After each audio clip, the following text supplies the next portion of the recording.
think so Now too. I apologize. We're 2 minutes late on the broadcast this morning. Today is the 21-day Go for No Sales Challenge wrap up. We're kind of in the back, hoping more people, but all depending on who's coming where. But for today, 21-day Go for No Sales Challenge. To the HPLS podcast. Live, relevant, and high performance information, conversations, and education weekly.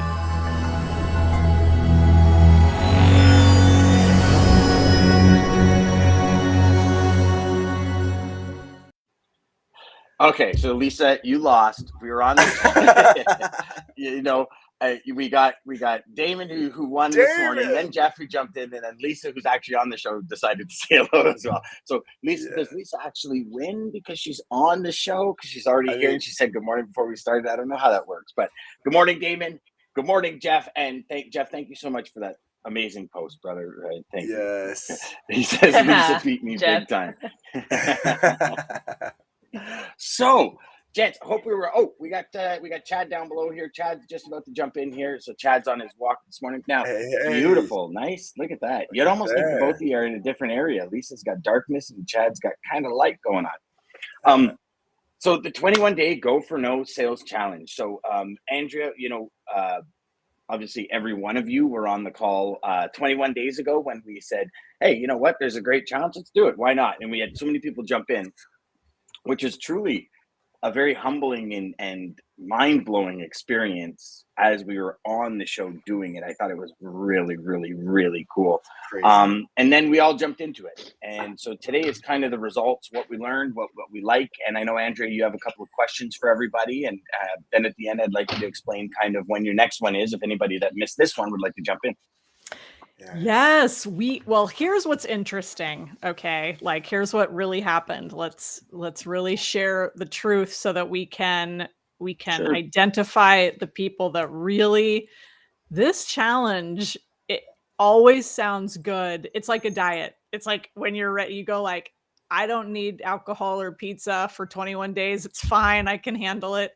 And then, a couple days in, you go like, wow, that was a tough commitment I just made. Maybe it would be better to start this next week, next month. So a lot of people were in. A lot of people kind of said, oh yeah, sign me up. And then a few of them dropped out. I know things happen. I'm not trying to be mean here. However, it is really hard to get to the finish line with this thing. I have seen it over and over again. I do challenges. I have a lot more people who sign up, and then I have a couple drop out by the time we show up for the introduction call. A couple people drop out for day 1 call, day 8 call, 15. And then by the end, it's usually a pretty small handful of people who stick it out because it requires, there are a couple big roadblocks. There's the commitment is huge, the habit. And I'll tell you what I think the big one is. And then we can talk. I want to ask some questions. The big one is, I think there's this idea that if I have such high expectations for myself here.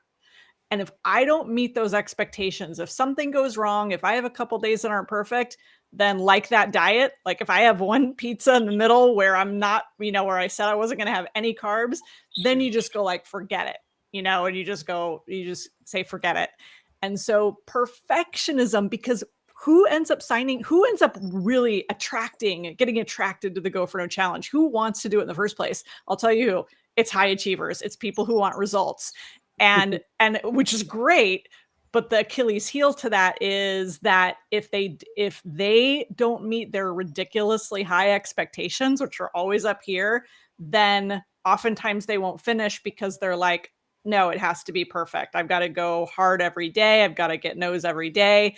And so I appreciate that people were so into it when we were on the show because everybody wants to do it, but it is really hard to finish. And some of that is not as what you would think of self-imposed limitations around fear, although fear and anxiety and the fear of no can come up.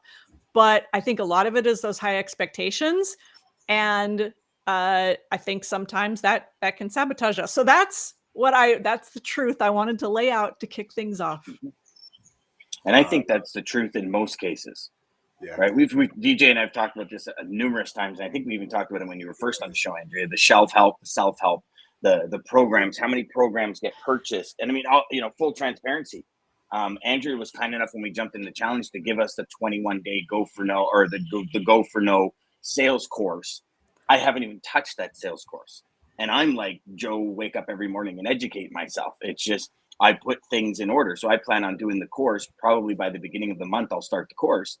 So I'm really looking forward to it. But I also know that jumping around never gets us anywhere. Like you start something, you finish it, you work through all of the strategies and all of the things that are put into place by the people that create these courses, and then you jump to another one. Because I've done enough training in my life to realize if you do 5% here, 10% here, 5% here, for me anyways, I start getting confused, and I'm like, I start taking half of this strategy and half of this strategy, and I'm going, well, why doesn't that work?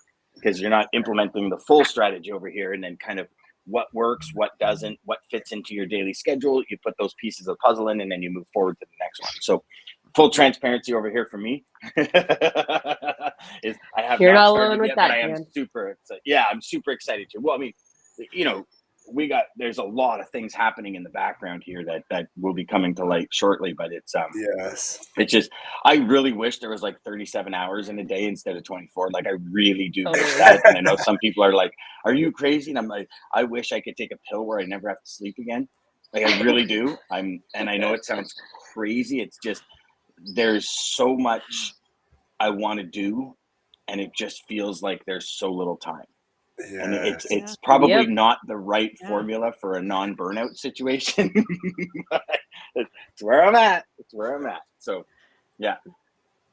Choosing that, right?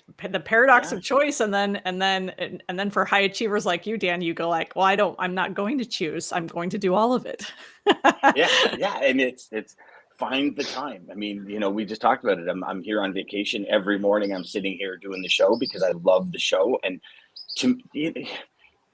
I guess so. So here's kind of, and I'd love all of your thoughts on it. I haven't worked in probably the last 9 years. Like I just love what I do so much that it's not work, and I think it's tough for a lot of people to hear that. Like yes, I'm on a Caribbean island. But I would be happy sitting with my laptop working all day. Like it actually takes effort to not bring my book of scripts and continue to write, or to not bring this laptop or my phone or everything with me when I go and sit by the pool. Like it's actually effort. Whereas other people can't wait to get rid of it. It's like, these are tools to help my life and be able to do this. If I can come and work from a Caribbean island 6 weeks a year, I'm golden. Come on, man. Like who wouldn't want that just in general? But there's a difference between work and passion and love.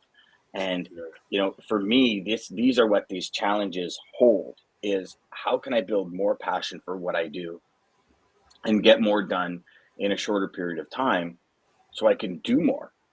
If you look at the productivity level, so I started really studying CEOs over the last 2 months, like really studying just what they do, how they stay vital, how many calories they burn. And if y'all ever study CEOs, it would blow your mind how many calories they burn.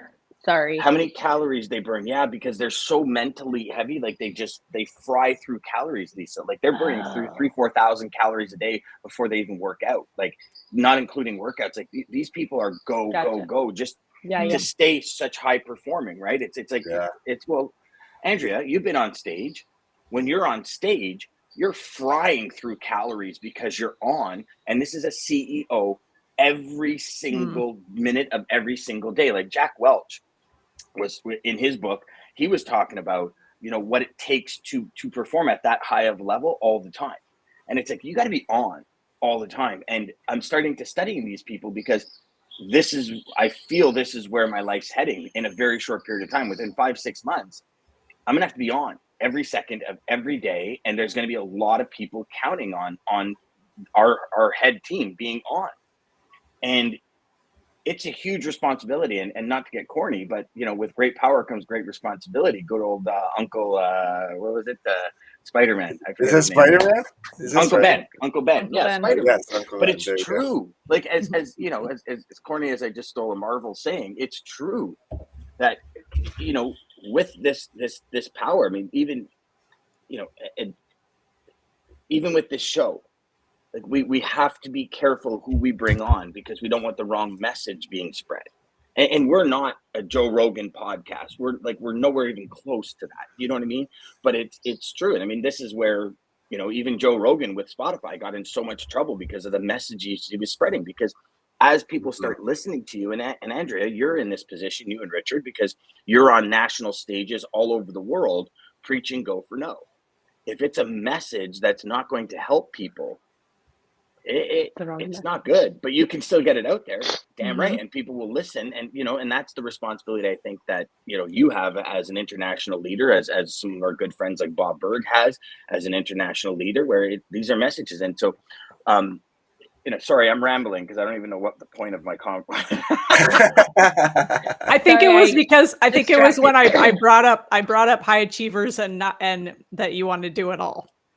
Yes, that's kind of what launched us off. Right. Yeah, that's what launched us off. Yeah. But to focus us in, I will ask the question. So the main idea for anybody watching who didn't see the Go for No didn't see our show a few weeks ago, the Go for No challenge is very simple. It is how many no's can you get in 21 days? It's setting a no goal every day that you're basically going to be going for no and seeing if you can hit it. Yeah. So, and the tricky part is managing, again, expectations and figuring out what that sweet spot is of it, because remember, you're not setting a yes goal. You're not setting like, oh, I want to close 2 deals today. It's a very different thing. It's how many no's can I hear in my process? So it could be for prospecting. It could be following up on people who told you no in the past.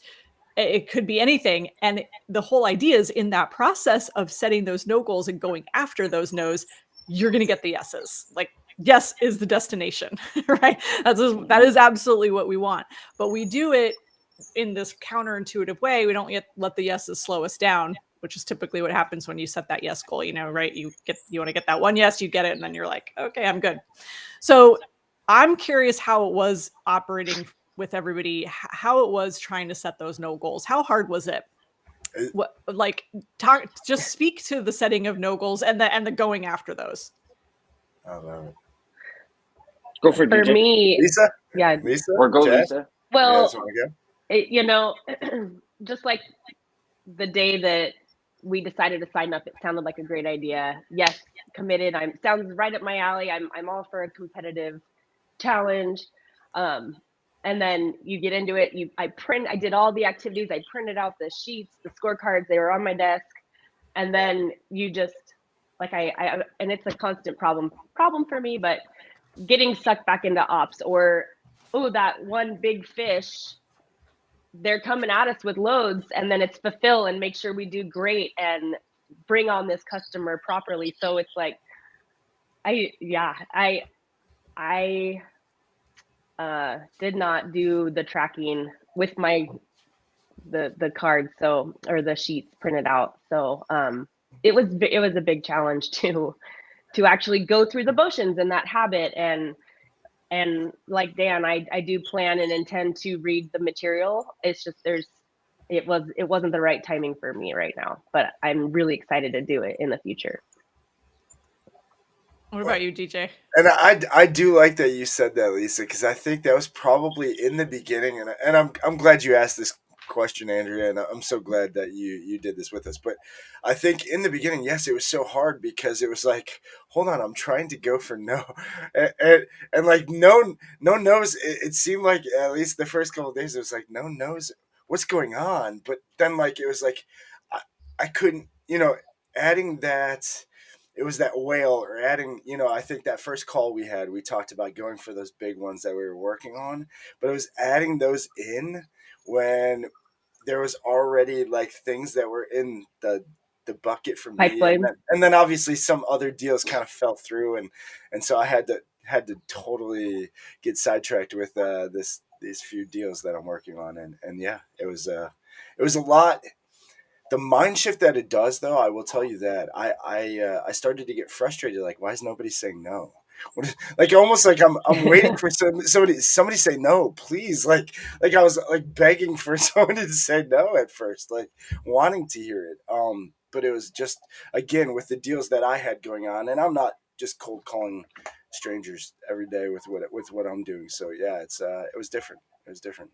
It was definitely it screwed with my mind a little bit. Yeah. I never thought I wanted to hear no, like until doing this, and then there's no, that first day you're looking, and nobody you talk to, because just maybe your day was set up that way or whatever. But yeah, it was crazy. It was a mind shift for sure.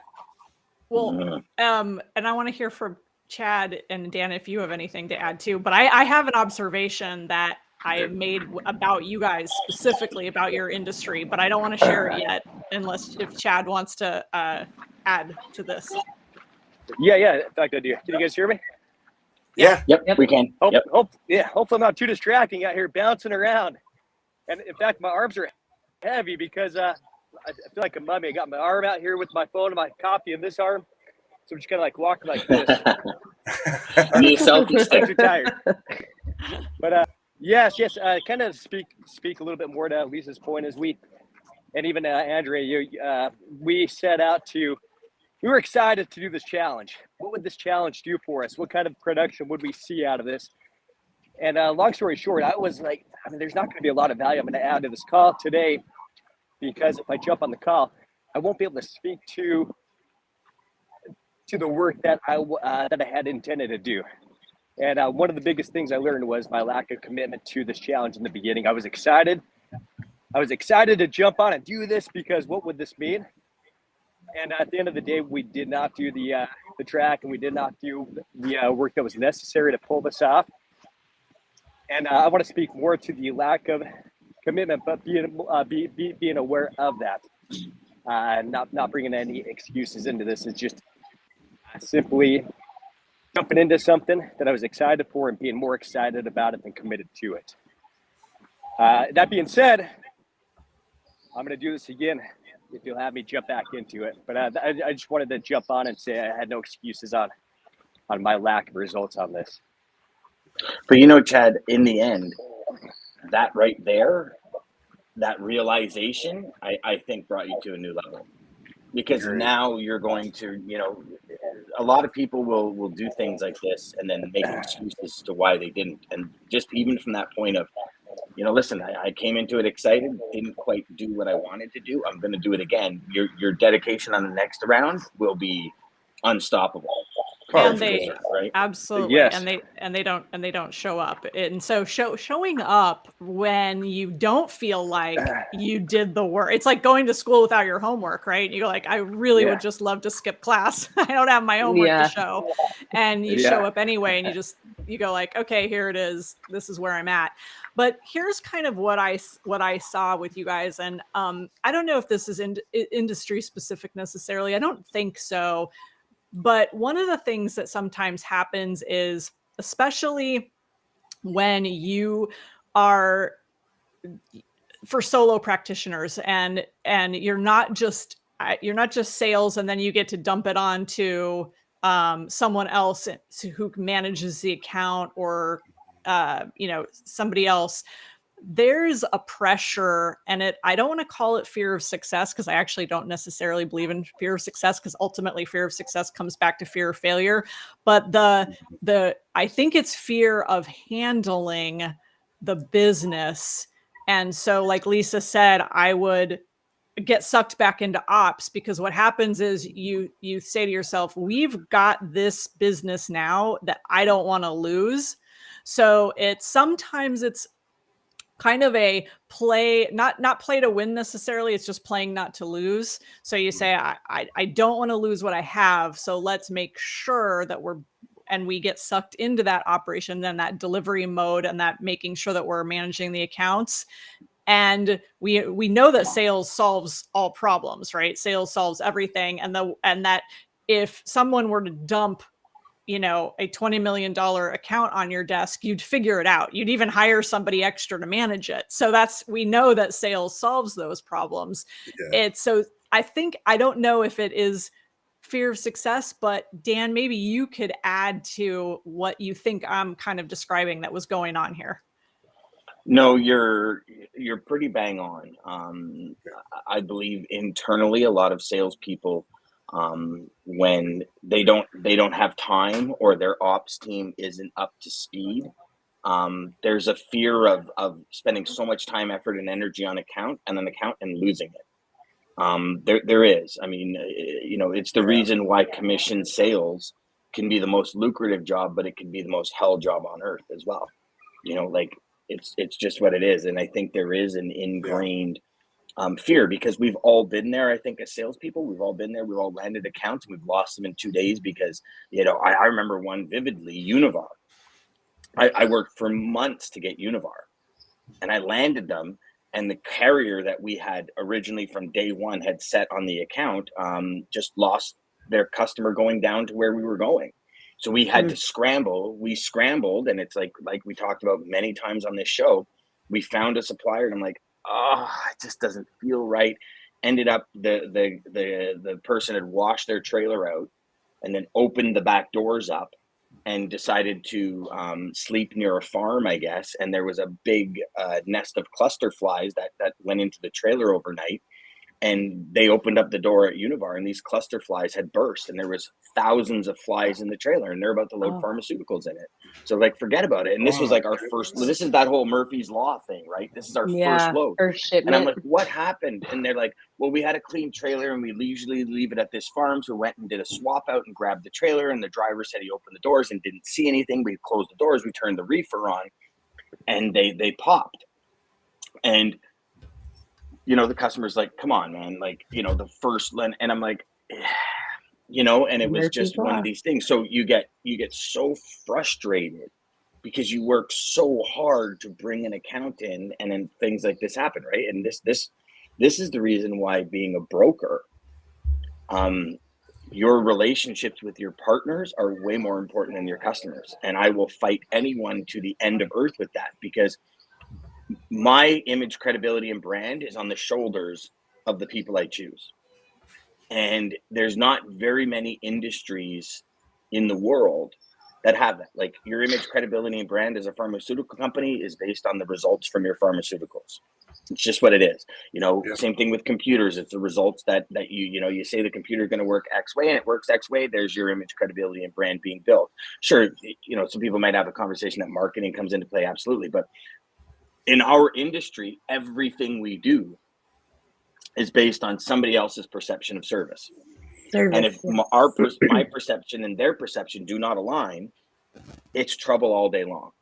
And, you know, I could see that, Andrea. I could see that 100%. And it might be an ingrained, a subconscious fear, a fear at a subconscious level. But it is there. You know, Daman has a good point here. He says, you're right, Andrea. Hold on. Sorry. Here we go.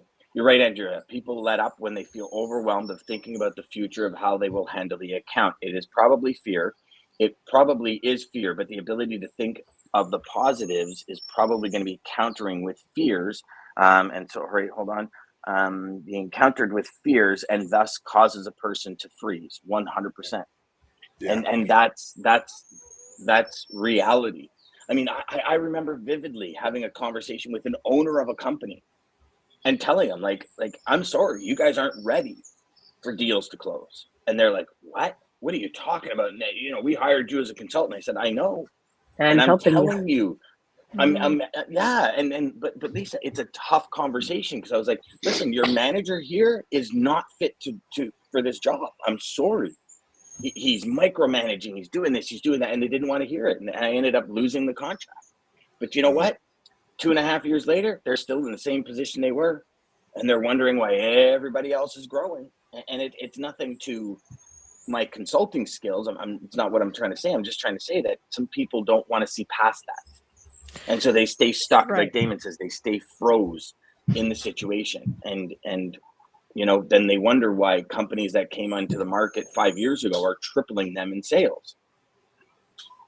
So, I mean, I went through this too, and I've been through this setting no goals. And I always talk about when Rich and I first started our speaking business and we set no goals, and how we were setting yes goals typically. And then we said, okay, let's shoot for 100 no's every month. And I always use the line, we had more business than we knew what to do with.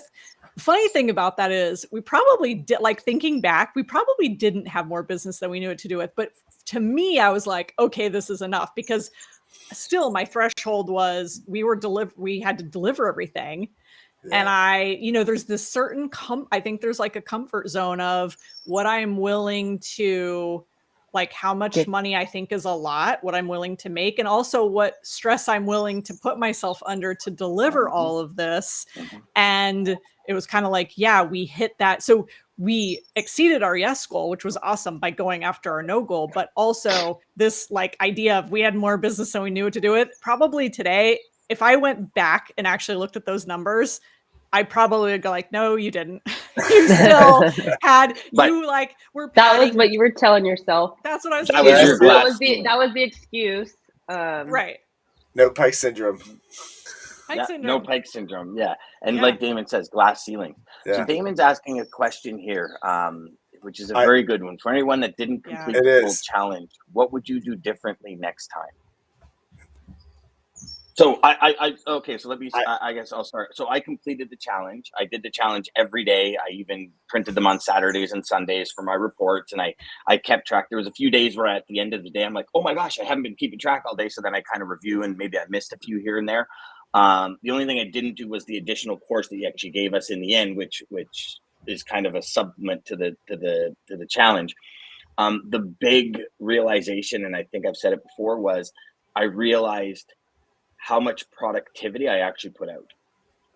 For the last 21 days, I have never had a single day where I went, oh, like I feel like I've been hit by a truck. I feel like I've done so much today, but I haven't gotten any results. For me, for everyone that knows me, you'll know I'm very big on always take a step towards traction, towards your big goals, your big dreams, your big ambitions and desires. And I realized how many steps I actually taken today. So for me, this challenge opened my eyes to the awesomeness that completion of things and just taking a step does. And it actually energized me and inspired me 100 times more than even before I got into the challenge. And I was jazzed then. I'm like to the moon and back, sparks flying out my arse the second I wake up, kind of energized from listening, as soon as I started it. And it's crazy because it's like I fly out of bed now, knowing just if you just track this, for everyone watching and listening, if you just track it, it creates a perspective that I'm going to say, and I'm probably going out on a limb, you've probably never seen before. Because until you track it, you can't measure it. And how much do we really measure productivity? Like as individuals, as going through our daily routine, how much do we measure productivity? Probably very little, because we're focused on other KPIs and other things and other, but it's like, what did I do today? What are the actual actions I took today? Like this challenge helped me create, I've got 7 different sequences, over 9,000 people going through those sequences. Like just that, just because I was like, okay, well, if I heard no 4 times from 100 people, let's put 1,000. And I'm like, put 1,000 people, put 1,000 people, put 1,000 people. And and yes, I'm getting like, the email, is sometimes when I turn on, especially, where I am right now, I won't look at my email for an hour, and I'll go back and look, and I'll be like, holy crap, I have like 87 different emails times 4 different email accounts. And I'm like, oh my gosh. Okay. So I sit there for, but again, it's like, okay, no, okay, perfect. Okay. Move forward. Okay. And then at the end of the day, I put my, it's like Ryan said ages ago when I asked, what keeps you up at night? He says, and Ryan, I know you're on and you're still here. And he says, Dan, nothing. And I said, really, nothing? He goes, no. He goes, I put so much effort into my day. No matter what the results are, I know I did my best. And I put my head down on my pillow at night, and I sleep peacefully. And I'm probably paraphrasing Ryan, but that was the gist of it, that it's, you do so much in a day that no matter what happens, it's like you sleep peacefully, I guess, for lack of a better term, is what Ryan was saying. Mm-hmm. Or like we're so busy in the day and we're not pausing to recognize our efforts and kind of celebrating the wins each day. And it feels like we're not doing anything, but we definitely But you are. really are. Yeah. It's like Valerie says, where she said, we can change this video cast to selling while on vacation podcast. Chad seems to be in at Quiz. Yes, Chad's in California. Like Andrea, all in the same office. Sorry, I got a phone call coming in. I'm in the Maldives. Actually, The can I say sun's something? rising here. So what I'd like to say that was Dave, Nerfad. Sorry, that was Nerfad. Valerie said, Valerie said, right. money mindset, imposter syndrome, and uncontrolled growth are all topics business owners and sales professionals should understand. For unimaginable growth. Yeah. Yes, So sir. Chad, what did you want to Chad, what did you want to say? Yes. To speak back to David, I mean, doing this again. What I'll do is I'm going to set up. So I love games. I love challenges. That's how I get the best production out of myself. Which meant this was the perfect thing for me. And Andrea set this up real well. She had the print off. She had a worksheet. All you had to do was track. It was pretty simple. The one thing I would do differently is I would set it up. I would take more initiative and set up my targets, my goals, and really have a plan on what I'm going to execute on a daily basis, which is the thing that I did not do.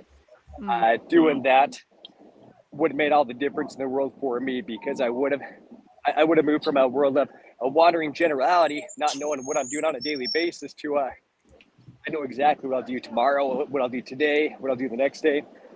That's how I'd play the game differently. Is I would take that time to set up my game, my targets, my 100%.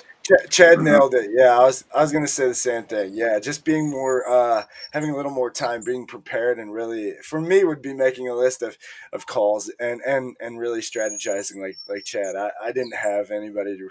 I was working on deals that were already in process, so like actually going after new things was not even going on. And so yeah, just scheduling and just what Chad said. Really. What about you, Lisa? Would you Yeah, so for me, I need reminders. So I would be intentional and set alarms throughout my day. Are we tracking, and am I, reviewing the day, and so definitely would have been more intentional in a process to make sure that I'm tracking and doing those things. So here's an interesting question. We didn't really focus on this. We didn't talk about this, but there's a section of the challenge on the tracking sheet that talks about personal no's. And part of this is just getting comfortable with asking for like random weird things. Did you ever in the 21 days think like, ooh, this is an opportunity for me to just ask, like whether it was for a discount somewhere or something additional or something that you wanted that you were hoping that you could get, like any personal no's, or was that just like, and if you did that, how hard is that for you? I'm curious, like, are you a really good asker, or is that kind of a challenging thing? What about you, it wasn't challenging. Well, my kids tell me no all the time, so I'm so used to whatever they're going to say. No.